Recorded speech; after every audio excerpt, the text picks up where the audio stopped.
and things could have unfolded differently. They say a man's garage is a sacred space, a brotherhood that transcends age, occupation, and the car one drives. In the garage, all men are equal, sharing fascinating life stories and revealing intimate family dramas. Some lament about their wives or mothers-in-law, while others regret the wasted years. And then there are those. Relatively recently, Fyodor joined our garage fraternity. To some, he is Fyodor Mikhailovich, but to those of us around the same age, he is simply Fedya. He purchased a garage in our cooperative only 6 months ago and gradually assimilated into our group. Initially, he kept to himself, but eventually found his place among us. Still, none of us knew much about his personal life. He would often say, "I'm a retiree. What more is there to know?" Although after a couple of beers, he would occasionally mention some work he was still involved in or a part-time job. A week ago, he invited us to his anniversary celebration. True to tradition, he planned to commemorate the occasion right there in the garage, surrounded by his comrades. The designated day arrived, and makeshift tables were set up, as always accompanied by an ample supply of drinks. We had a splendid time, and this was no ordinary celebration. It marked our collective 75th anniversary. As the festivities progressed, our toasts extended beyond the birthday boy, and conversations at the tables took various directions. I glanced at Fedya and noticed a tinge of sadness in his expression. I assumed my new friend felt slighted by such a turn of events among the men. Perhaps 6 months wasn't enough time to comprehend that such dynamics were the norm within our garage fraternity. Thus, I decided to move closer to the birthday boy and lift his spirits. "Something seems to be weighing on you, Fedya," I began, grabbing a bottle from the table and pouring a small amount for both of us. "Don't take offense at the men. It's how things go with us. If you've ever attended a birthday celebration, you'd understand. It starts with undivided attention for the one being honored, and then, let's raise a toast to you, my friend."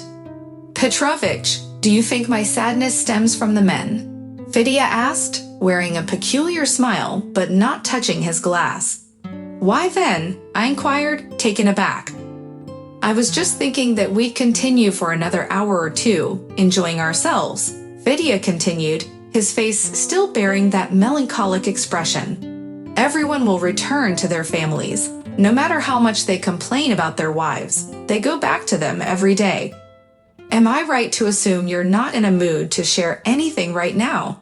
I asked, just to be sure. "Let's drink, Petrovich. To each his own, all right?" Fedya proposed, raising his shot glass. We engaged in idle chatter for a while. Fedya took it upon himself to pour us another round, offering the drink without a toast. He didn't even grab a snack, instead sighing heavily and beginning to speak. "You see, Petrovich, I have a son, but he isn't really mine. I was a fool back then, and now I realize it all, but I can't change anything. They used to say I was quite the handsome young man. Girls were never in short supply, as one would expect. So I thought to myself, why should I get married when I'm perfectly content as I am? Why tie myself down to just one woman? And the responsibility, coming home every day, providing for the family. My mother raised me single-handedly. My father passed away when I was only 4, the victim of a workplace accident. My mother never sought out another man. She lived solely for me. I would come home, and the table would be set, the bed made, my clothes washed. Why would I need another woman? My mother never nagged me. Sometimes, in a hushed tone, she would ask if I had found a suitable partner. I would simply reply, no, and that was the end of it. But I certainly didn't let any opportunities for revelry pass me by. However, I'd also worked diligently, don't misunderstand me. I completed technical school, followed by employment at the factory. From there, I was sent to college and I graduated. I found myself in a minor managerial role, though I never aspired to such positions. Then, in '80, a new company similar to ours opened up in this city of yours. They selected me and a few others to establish operations here. I didn't decline. A new city meant fresh prospects for enjoyable gatherings. Imagine, I was 32 at the time, and still a partygoer. We were dispatched here for a solid 2 years. My mother instructed me to return with a wife. If I refused to come back, I was to settle down with my wife there. She even emphasized it firmly, not merely anticipating grandchildren, but literally demanding them. I made no promises, not wanting to upset her prematurely, but I nodded in agreement. What could I do? I didn't desire marriage, Petrovich, you understand. I enjoyed the company of women, but only for brief encounters, never anything more. Initially, we were accommodated in a workers' hostel. It seemed like a suitable place to meet someone, but the locals weren't interested. They were apprehensive, afraid it would tarnish their reputation. Going out for a stroll was one thing, but as soon as night fell, they'd quickly insist, "Take me home." I realized I needed to find another place to socialize. Time was passing, and our youthful days were slipping away. Meanwhile, as a student, I would still find myself Listen, Grishka, can you speed up the sale? I asked in the locker room after our shift. Why? Are you interested in buying it? Grishka inquired with curiosity. No, I have another proposition, I replied seriously. You see, I'm not fond of living in dorms. Who wants to spend 2 years in a shared shower and a common kitchen frying potatoes? If you delay the sale, I'd like to rent your place. It has a bed and all the necessary utensils. What do you say? You'll earn some extra money every month. Sounds good, doesn't it? Grishka promised to discuss it with his wife and give me an answer the next day. Once again, I felt grateful that I wasn't married. I could make decisions like this without consulting anyone. Grishka, on the other hand, had to consider his wife's opinion before disposing of his inheritance. 3 days later, I had already moved into the rented space. It wasn't very spacious, but it provided a perfect setting for enjoyable evenings. Finding a suitable group of friends wasn't difficult either. I mostly preferred to socialize with the locals. Why? Well, who knows the women better than the locals? We were busy with work all day, so we had limited opportunities to meet new people. Only on weekends. And what happens on weekends? If you meet someone, you have to take them out, and that can cost you a month's salary. Why? Because I'm a stranger, you know. But if I bring along some local friends, things become more cooperative. I mean, with people I can relate to. I was leading a pleasant and ordinary life. My mind was preoccupied with work, and then it was time to go out and have a good time. As I had expected, there were no issues with women, and life in general was improving. Then one day, Luba showed up at one of our gatherings. I immediately noticed her for some reason. Do you know why, Petrovich? Because she wasn't like the others. You know what I mean. She was a typical, unassuming girl, probably a student. I couldn't figure out how someone like her ended up in our group. She was the kind of girl you don't just go out with but marry. You know what I mean. But I didn't want to get married, and I wasn't planning to. However, spending time with a girl like her, I must say, was worth a lot. Trust me, I've had all kinds of women before, but none like her, and she was so young, more than 10 years my junior. I could tell she was feeling a bit uncomfortable. She didn't seem to enjoy the atmosphere, but for some reason, she couldn't leave. Without much thought, I approached her. I always knew how to charm a lady with my words and appearance. I offered her a drink, which she declined. I suggested a dance, just to have the chance to touch her, but she refused that too. So I decided to be straightforward. How did you end up here in the first place? I asked, looking into her beautiful blue eyes. I came with my friend, she answered with a trembling voice, tears welling up in her eyes. Where is your friend? I asked, holding her hand gently. She left with Pyotr, Luba replied, her voice cracking as tears started to flow. And what about you? I continued asking, Luba initially softly, then began to explain in a muddled manner. It turned out her friend Valya was deeply infatuated with Pyotr. Valia had been looking for an opportunity to win him over. When she found out that he frequented our gatherings, she asked Luba to come along. She convinced Luba to join her, saying they would only stay for a while and then go home. But as soon as Valia arrived, she saw Pyotr courting another girl, dancing with her. That's when Valia decided to take action. She drank almost half a glass of wine herself, poured a shot of vodka, and approached Pyotr with an invitation to drink. Luba witnessed Valia and Pyotr drinking and engaging in an intimate conversation. He touched her arm, hugged her, and eventually led her out of the house. Now, half an hour had passed, and Valia was nowhere to be found. Luba mentioned that Valia had gone outside, but she couldn't locate her. So Luba sat there, unsure of what to do.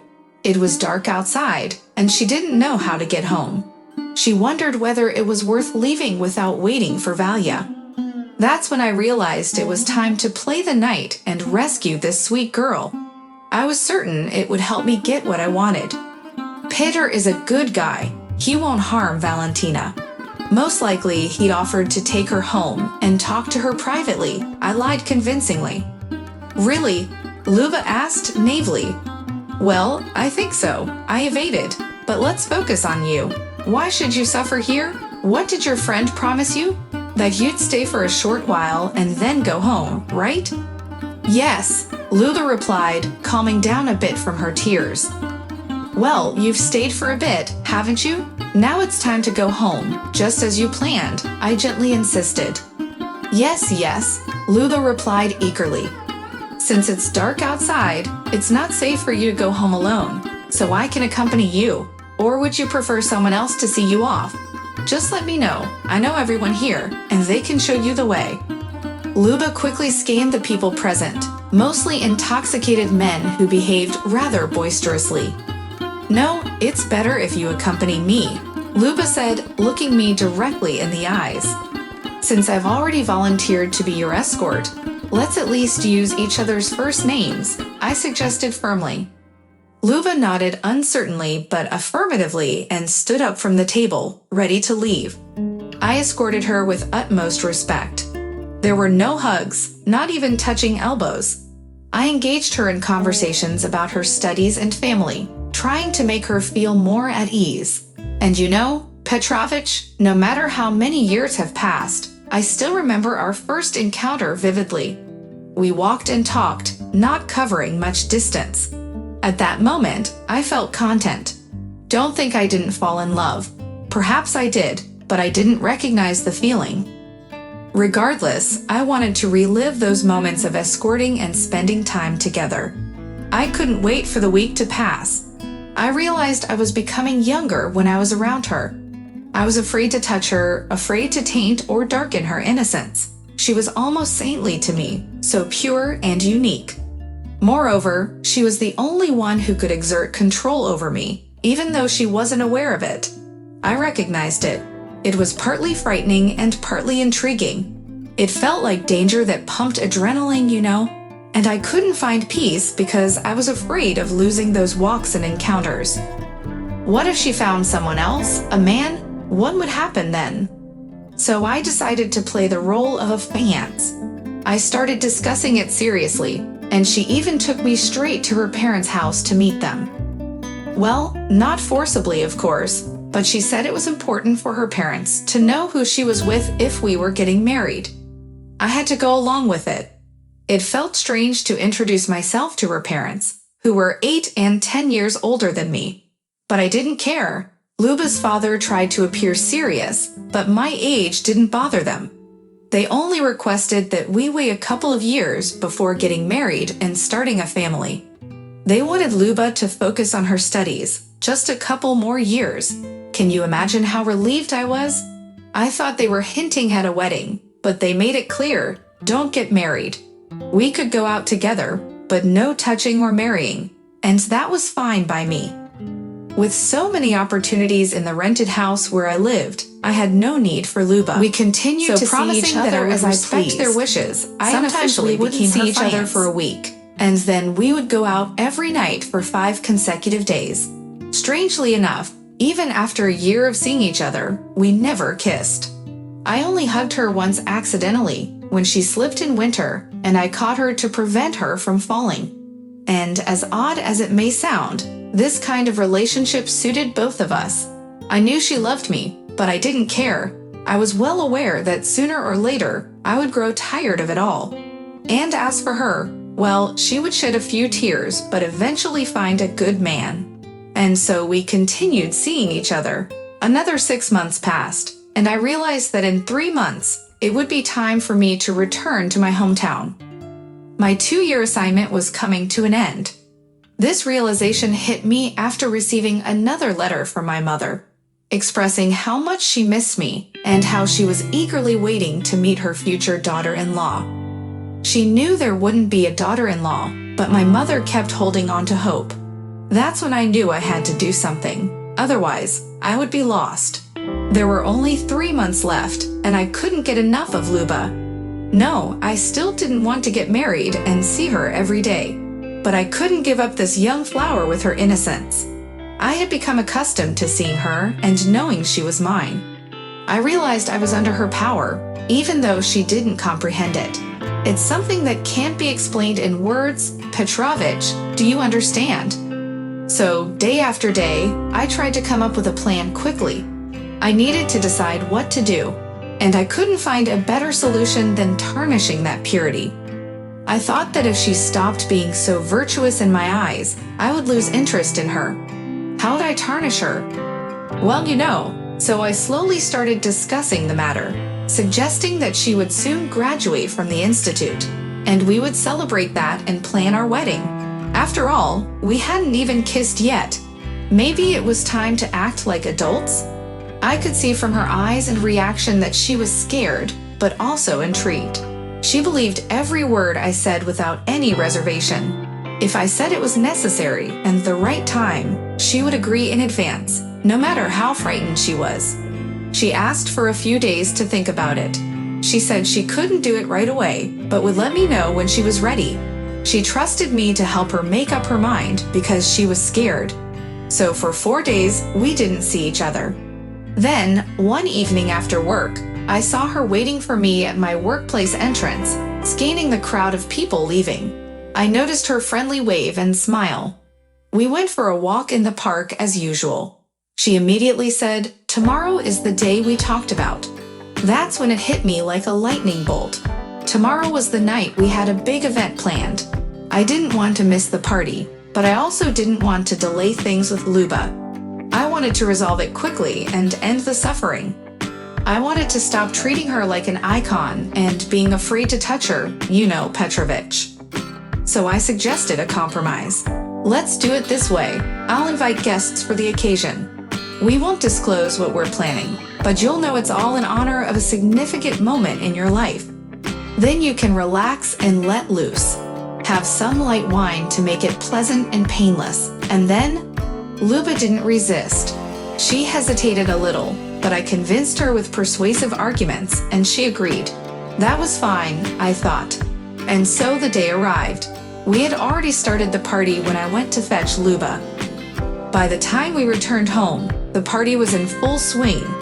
I sat Luba down at the table and whispered in her ear, emphasizing that everyone was celebrating, oblivious to the true occasion, the day when she would become a woman. I could see that Luba didn't resist when I offered her wine. She mentioned she had never drunk wine before, only champagne twice on New Year's Eve. But with a steady hand, I poured her an almost full glass and handed it to her, saying, "We discussed this yesterday. It's like an anesthetic." Luba obediently nodded and began to drink the wine in large sips. She finished the entire glass in one go. I nodded approvingly and poured another glass, but this time I told her to sip it slowly instead of drinking it all at once. Then I mentioned that I needed to prepare a place for her. Time flew by, and as most of the guests started leaving, I felt a deep weariness within me. Not physical fatigue, but the weight of my troubling thoughts. I decided to check on Luba, convinced that she must be asleep by now. This way, I could look at her without the fear of meeting her eyes.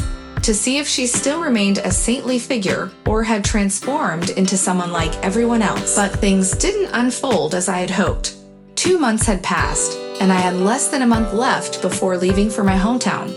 It was a rare day when I found myself home alone, taking a break after the events of the previous day. As the evening approached, I heard a faint knocking or scraping sound at the door. I wasn't even sure what it was at first, as it was hesitant and uncertain. Curiosity got the better of me, and I got up to see who it was, curious about the polite visitor. Usually, everyone would enter without knocking since they knew I was home and my doors were unlocked. I was utterly stunned when I saw Luba standing on the doorstep.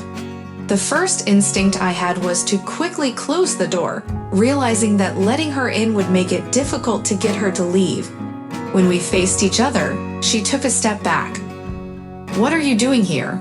I asked, not looking directly at her but rather off to the side, rudely. "Fidenka, I'm pregnant. We're going to have a child," Luba said in a trembling voice. "A child?" I exclaimed in fright and horror. "Is it ours?" "Yes, Fidenka," Luba replied shyly, her voice quivering with tears. "Or maybe it's Talik's?" I asked, reproachfully and with a rough tone. "Fidenka? Talik? I've had no one but you. And with you, it was only once, you know." Luba began to ramble, her voice choked with tears. "Why do you think I don't want to see you?" I said, looking at her with faint anger in my eyes. Without waiting for an answer, I continued, "I left you to sleep and rest. I came back a couple of hours later, and you were with Talik, fooling around. You enjoyed it, it seems. You like living an adult life with men. I endured being with you for a year and a half, spending time in parks. And before you even become a woman, you're offering yourself to the first man you meet. Such modesty. With Talik, Luba, not comprehending anything and choked with tears, asked in confusion.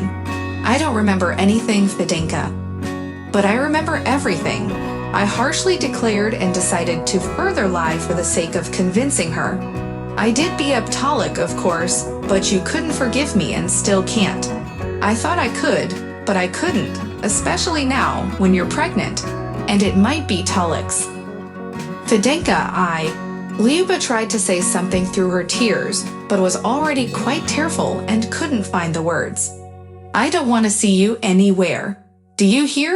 It will be even easier now. I'm leaving for my hometown in less than a month, and I'm sure I'll never hear from you again.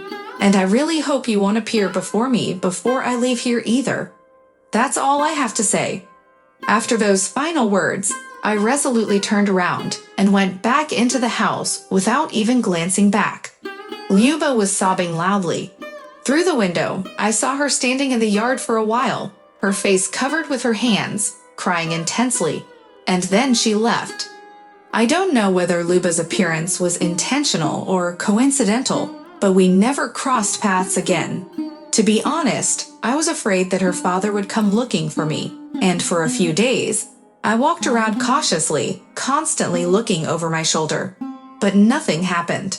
The day before my departure, I had a memorable walk, and 3 hours before the train, I handed over the keys to the house that had been my shelter for nearly 2 years.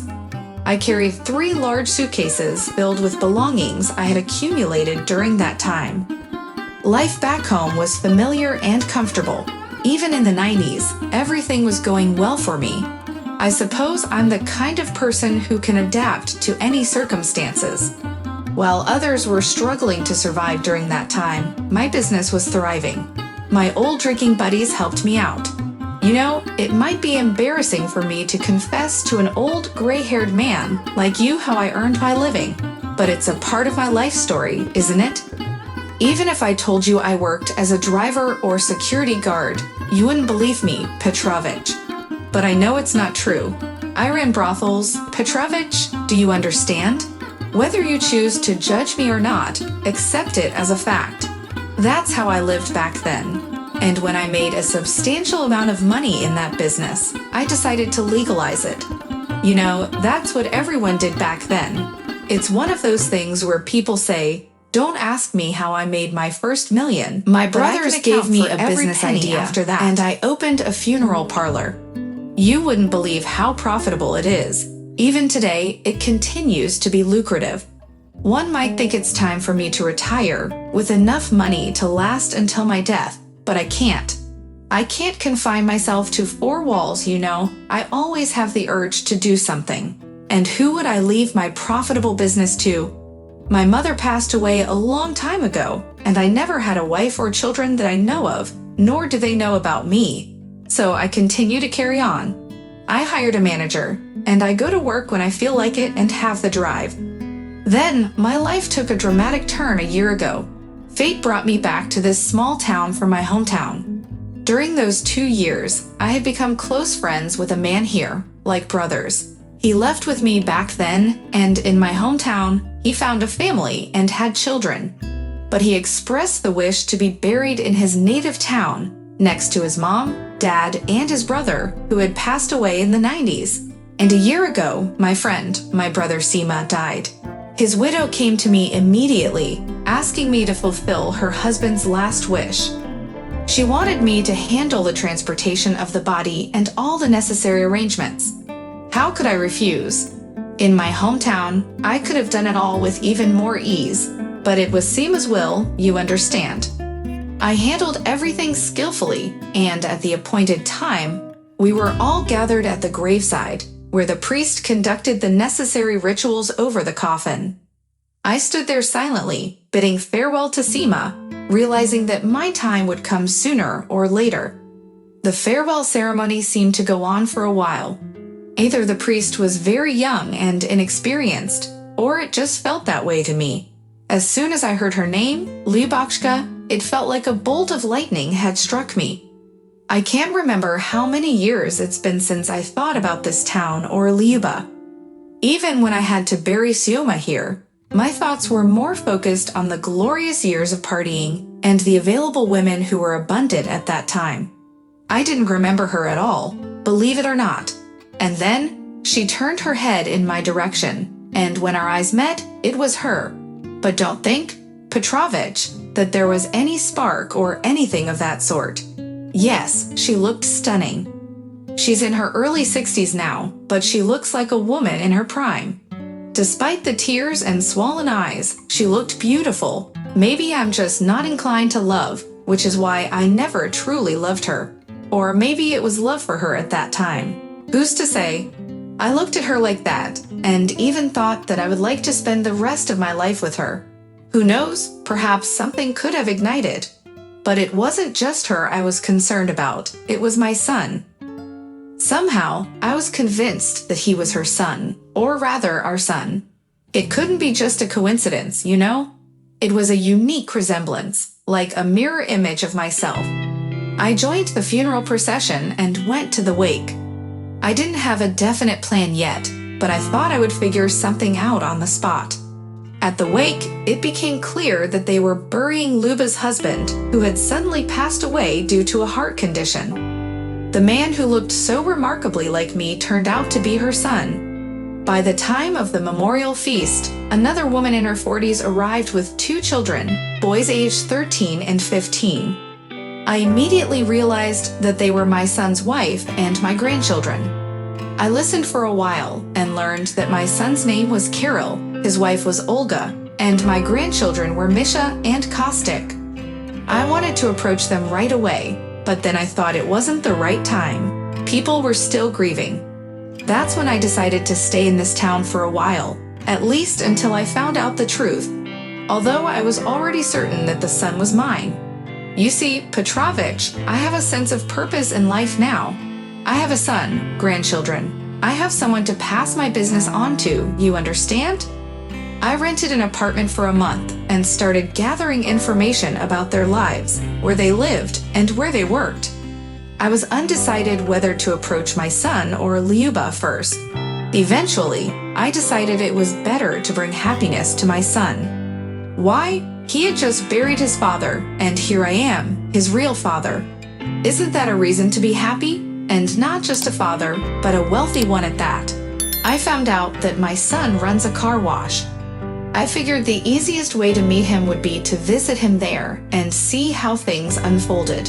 So I waited and observed when Kirill would be at work. When the time came, I drove my car to the car wash and asked the director to call Kirill Matveevich, whether it was the director or manager, or simply Kirill. Within minutes, Kirill stood before me, asking what the problem was and what complaints I had. I tactfully requested a more private conversation, and Kirill invited me into his office. He sat down at his desk and offered me a seat. There was a guy sitting at a nearby desk in the small office, and I glanced at him before looking back at Kirill with a particular gaze. "Gene, could you give us about 10 minutes alone?" Kirill turned to the guy, looking at me with a mix of curiosity and apprehension. "May I speak without interruption until I'm done?" I started when Jenna stepped out of the office. "Then let's get straight to the point, if I may," Kirill said with a touch of anxiety in his voice. "My name is Fedor Mikhailovich. Fedya," I said, looking Kirill directly in the eyes. "And I am your father, the real one. Nowadays, they call it biological." "What?" Kirill exclaimed in surprise. "Wait, please don't interrupt. We agreed," I continued calmly. "I don't know if you were aware that your whole life you've been living with a father who wasn't your biological father, but that's the truth. I am your father. It's a long story, but I can tell you, and your mom can tell you." "What a load of crap. I don't believe you," Kirill indignantly responded. "And that's all right," I maintained the same tone. "That's why I came to you first, not to your mom. Nowadays, there are DNA tests and other ways to confirm paternity. Let's start by confirming it first. Once you believe it, then, if you want, I can tell you the whole story. I'll be honest with you. Well, not the whole story. There are things I'm ashamed of, things that a father doesn't tell the sons, even when they're grown-ups." "What do you want from me and my mom?" Kirill asked sternly, still in shock from what he had heard. "Yes, you're asking the right questions," I replied with a smile. "It's quite understandable that you might have thought that, in my old age, I'm after some kind of financial support from you. But no, I'm not a millionaire, of course, but I don't need your money. Moreover, I'm glad I found you, someone I can leave everything to. So what I need from you and Mom is you." As I waited for my son to call, I could hear the uncertainty in his voice. "Fedor Mikhailovich," Kirill said hesitantly after my greeting. "It's him," I replied in a steady voice. "It's Kirill," came the unsure voice on the other end of the line. "I'm listening," I said using the same tone as before, careful not to call him my son directly to avoid provoking him before the DNA results. "I've chosen a lab. I'll text you the address. Is today convenient for you?" Kirill asked in the same tone. "Convenient," I responded briefly. "Then that's settled. I'll send you a text message now," Kirill said, and promptly ended the call. A couple of hours later, we were sitting in the clinic, waiting to be called. They'd assured us that it wouldn't take longer than half an hour. "Why did you decide to do this?" I asked, keeping the conversation going. "I discussed it with my wife," Kirill answered just as briefly. "And your wife is in favor?" I inquired, trying to maintain the conversation. "She said you won't give up otherwise. So we'll find out that you're wrong, and you'll leave us alone," Kirill replied honestly. "And what if I'm not wrong?" I calmly asked. "Let's not talk or discuss anything until we have the DNA results, okay? No offense, but that's how I want it. Once we have the results, maybe we can talk," Kirill requested sincerely. "Okay," I answered briefly. We waited for 2 weeks for the results. We agreed that both of us would go to the clinic to receive them and open them together. I arrived first and waited for Kirill at the entrance. He showed up without delay, and we exchanged a brief greeting without shaking hands before heading inside to get the results. Probability of paternity 99.99999999999%. It stated after a bunch of incomprehensible information. I tried to contain my joy, while Kirill looked bewildered and upset. I'm sorry, I'm not ready to talk now. Carol was the first to break the silence. I'm not in a hurry, I said. I'll call you, Carol said, tightly clutching the leaflet with the analysis results, and quickly left.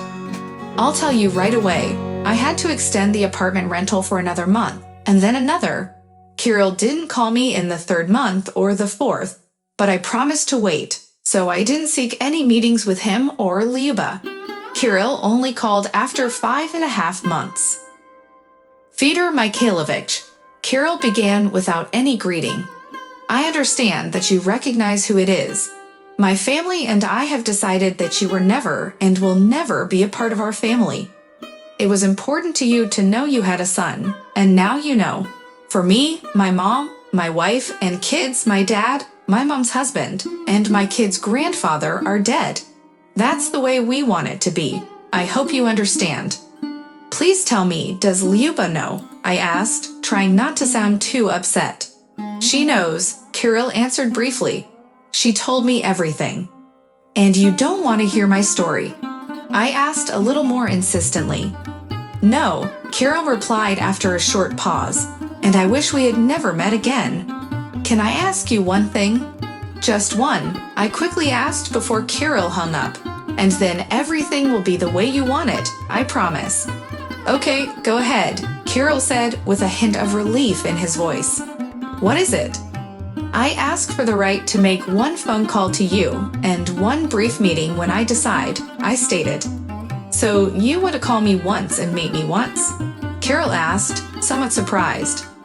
That's right, I replied confidently. If you and your family don't change your minds, if it's what you want, then it will be as you say. And if not, then I need the right to one call and one meeting. All right, Carol answered with some relief. If that's all, then goodbye. Carol waited until I said goodbye and hung up the phone. In those 5.5 months, I had prepared myself for all possible scenarios, so I was ready for this. The following month, I sold my apartment in my hometown and bought an apartment in this town. After that, I called Carol, using my right to make one phone call to him, and gave him my new address, asking him to write it down. I told him that if anything changed, he could always find me there. Then I bought a garage here and gradually began moving my business from one city to another. It's clear that Carol won't be joining me. Why would my son want a business in a place he knows nothing about? So, why are you meeting with your son? Or rather, why did you ask for the right to meet? I asked Fedya when he finished talking. We're going to the notary to transfer all my assets to him, Fedya said sadly. I'll settle all my business and arrange a meeting with my son. Do you think that will soften his heart? I asked, somewhat puzzled. I don't think about that, Petrovich, Fedya said with profound sadness. I only think about the fact that I've lived my whole life with lies, especially lies to myself, and everything could have been different. I even lied to all of you, including you. What do you mean? I didn't understand anything and asked. What are we celebrating today? Fedya asked, smiling. Your anniversary, 75, I confidently answered, surprised. Next year, it will be mine. Today, I'm 74, Fedya said with a small laugh. But why? I began, but didn't have time to finish the sentence. That's just who I am. I can't do it any other way. Maybe I won't live to 75. What's the difference between a birthday and an anniversary? And it's more pleasant, as if it were a grand celebration, Fedya replied with a smile. Well, damn, you're something. I was surprised by his response. Yes, I am, and now go on and pour. Let's toast to my 74th and 75th all at once. That's what we're here for, and you decide what is true and what isn't. For the rest of the evening, Fedya and I talked about everything and nothing. I was somewhat afraid of delving into personal matters, although I had many questions for him. And he, having had his say, never brought up personal matters again. Sometimes you don't,